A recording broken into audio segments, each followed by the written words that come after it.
Now, today we will discuss about the next topics of the regional kingdoms. Now, so first of all, already we have known about the three dynasties. These were the Pratihar dynasty, Pal dynasty, and the Rajput or Chauhan dynasty. But now, and Rashtraput dynasty. We also discussed about the Triparthi struggle. Triparthi means how many study? And three dynasties were fought together. Three dynasties were fought together to getting the superiority. That was the Triparthi struggle. But now let's start to know about the next dynasty. That was the Rajput dynasty. In that time, in all over the India, the Rajput ruled on most of the India, because these were the different Rajput rulers, those who ruled into the different territory. So number one is the Parmar, those who ruled at the Malwa. Chauhan, those who ruled Delhi and the Ajmer. Gadwals, they were ruled over the Gujarat. Kannauj, Chalukya ruled over the Gujarat. Tomar ruled over the Delhi. But at the starting time, they were cooperate to each other, join hand together, making a better administration in their kingdom, and try to brought the prosperity and to develop, and also doing the welfare work for the kingdom.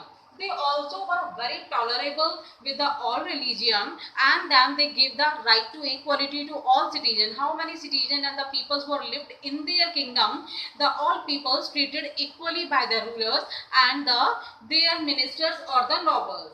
And especially these all rulers were very patron and fond of to giving the donation and to construct the ponds, baulis, temples, rest house, guest house, etc. They also were doing the plantation. So now we will discuss about, but later these all rulers were starting fight to each other. When they fight to each other, because they want to be superior on each other, they want to be extend their empire. To extend the empire, they fought to each other. Later, when the British Empire entered in India, only these things was there, because the unity was not there. Due to the disunity, it became very easy to the British ruler to defeat the all Rajput ruler and to occupy the India and became the real owner. That was only the cause how the British ruler became the real owner of the India. Now, these also Rajput rulers were divided into two parts. These were the Chandravanshi and the Shauryavanshi. Chandravanshi, because they thought that the moon is the godfather of these ruler. This ruler was called the Chandravanshi, and the Shauryavanshi ruler, they think that sun is a godfather, sun is a father, means that they are origin from the sun. वो sun के वंशज हैं, वो चंद्र के वंशज हैं. That's why they called him the Chandravanshi and the Shauryavanshi. Moon's family and the sun's family. And they were giving a very lot of respect to the Brahmins, and they are especially among them the one achievement were having the Tomar's ruler, because the Tomar's ruler at Delhi was the achievement to establish the new city. That city was called the Dhelika. Later it known as the Delhi. Now also we know Delhi. Delhi was the Dhelika. It was a very old name, and later it became the Indraprasth, and now is the Delhi. Now we will know about the Pallav rulers. The Pallav rulers ruled in Tamil Nadu, Karnataka and the Andhra Pradesh. Especially we should say at the south part. In the south part of the India, there were the three dynasties was there, Chol, Chalukya and the Pallav. So Pallav was the dynasty of the South India, and the literature of the South India is called the Sangam literature. So now we will know the capital of this Pallav ruler was the Kanchipuram. It is also called the Kanchi. In the Pallav ruler, but there was the one problem is there that Chalukya, Chol and the Pallav ruler fought to each other to be the superior, to getting the superiority over this kingdom. That's why very soon in 9th century this dynasty was started to decline. Now the administration in kingdom, how the administration was to be made by the ruler, how the ruler brought the prosperity, how they maintain their revenue system, who was the responsible to collect the revenue in that. So now in your book there is a page number 22, everything is explained well. Now listen, because most of the rulers, those who were very powerful, they were having the title like the Maharaja Dheeraj and the Tribhuvan Chakravarti. Tribhuvan and the Chakravarti, it means the ruler is a ruler of the ruler. King is the kings of king. Yani राजाओं का भी राजा, rulers का भी ruler, and the lord of the world. Tribhuvan means the lord of the world. That was the title of the ruler, which was the more powerful. And in this ruler, they have to divide their responsibility among the Senapati, among the revenue minister, among the Samantha, and the Samantha revenue minister and the Senapati were the responsible to maintain the responsibility. For an example, Senapati was responsible to maintain the responsibility of the armed forces. He was responsible to provide the training to the armed forces, to maintain the largest standing army. He was also responsible to giving the salary to the ruler. Like revenue minister is responsible to collect the revenue from all kingdom, from all tribe and the all villages, and collect and submit into the royal treasury. Like the Samantha was also the chief justice. Those who was responsible to provide the justice, they can give the legal advice to the ruler. So now next is the Ghaznavaid. Ghaznavaid means, in this we will read about the Ghaznavaid Empire. Ghaznavaid Empire was founded by the Mahmud of Ghaznavi. He was only the invader. He came to India not to establish their empire.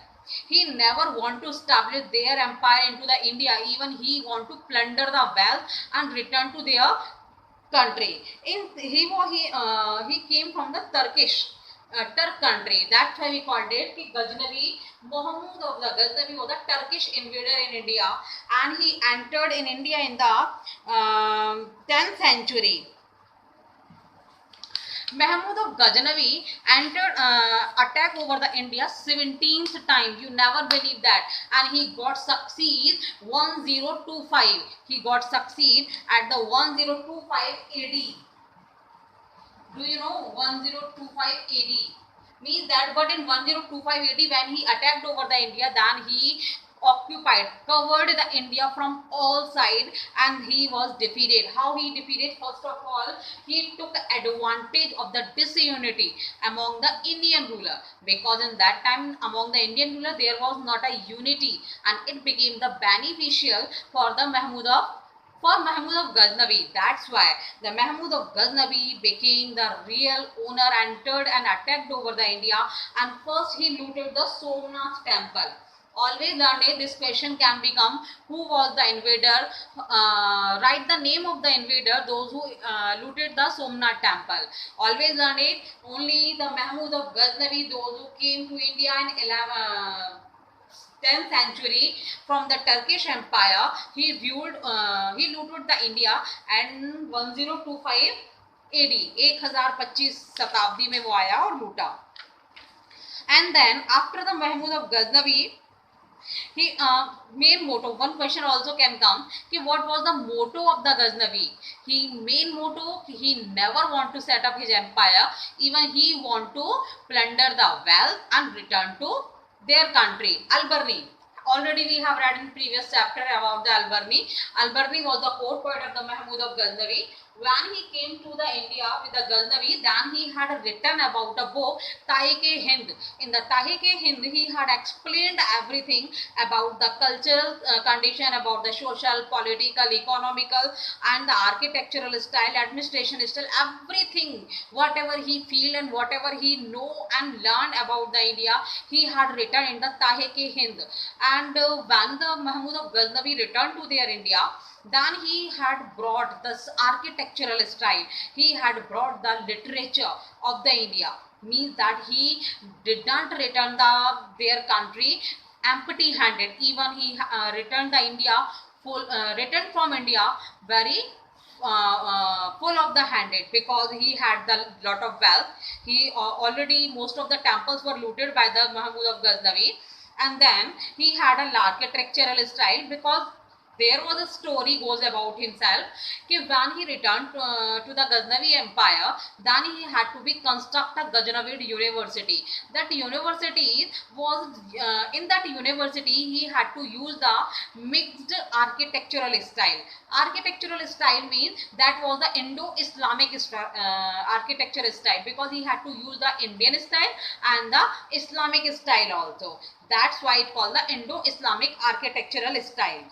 After this, there is a paragraph, listen carefully.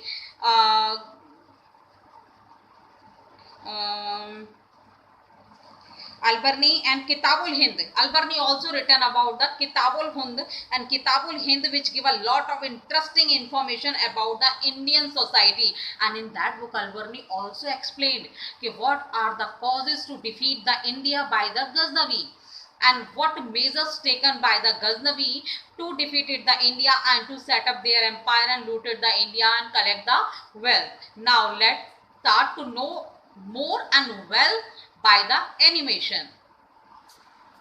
And fight among kingdoms. All the kingdoms of that time wanted to demonstrate their power and wealth beyond their own territories, and for increasing their treasury, they often chose to target temples, which were sometimes extremely rich when they attacked one another's kingdoms. Historically, one of the most prominent rulers who invaded the Indian subcontinent was a Turk Sultan, Mahmud Ghazni of Afghanistan. He ruled from 997 to 1030 AD. He invaded India 17 times between 1000 to 1026 AD.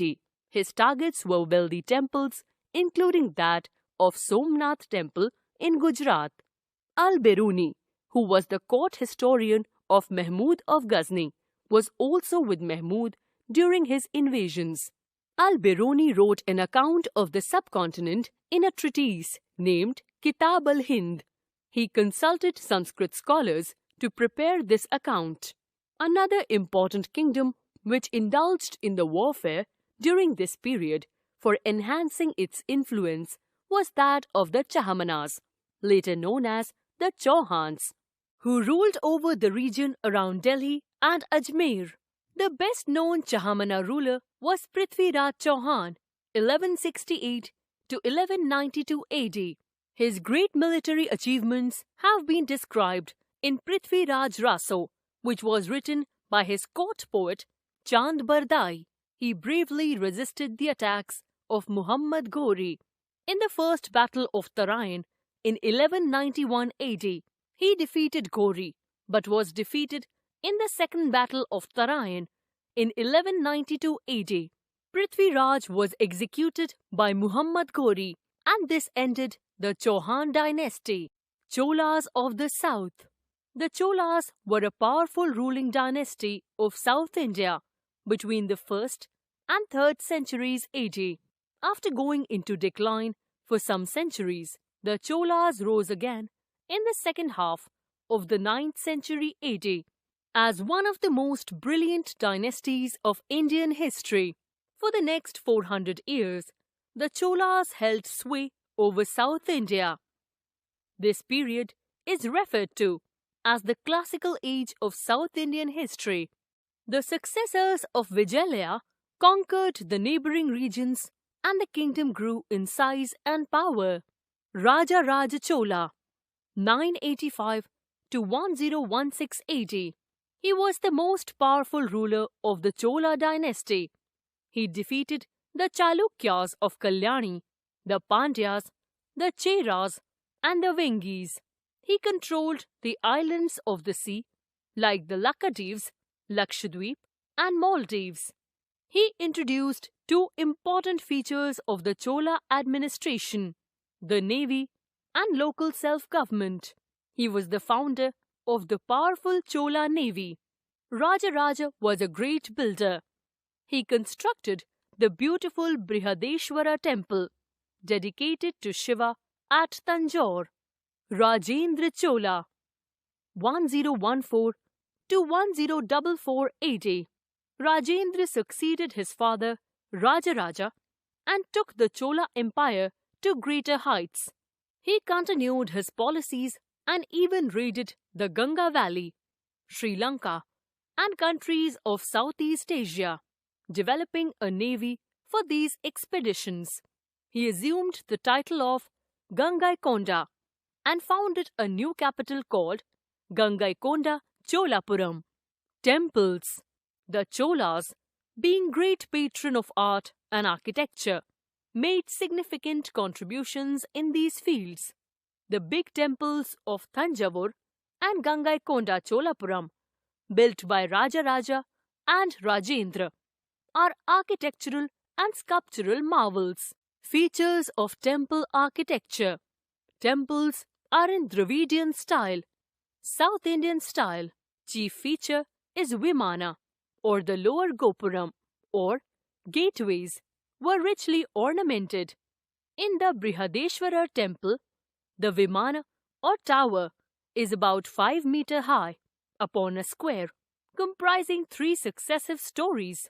It is crowned by a single block of granite, 7.5 meters high and about 80 tons in weight.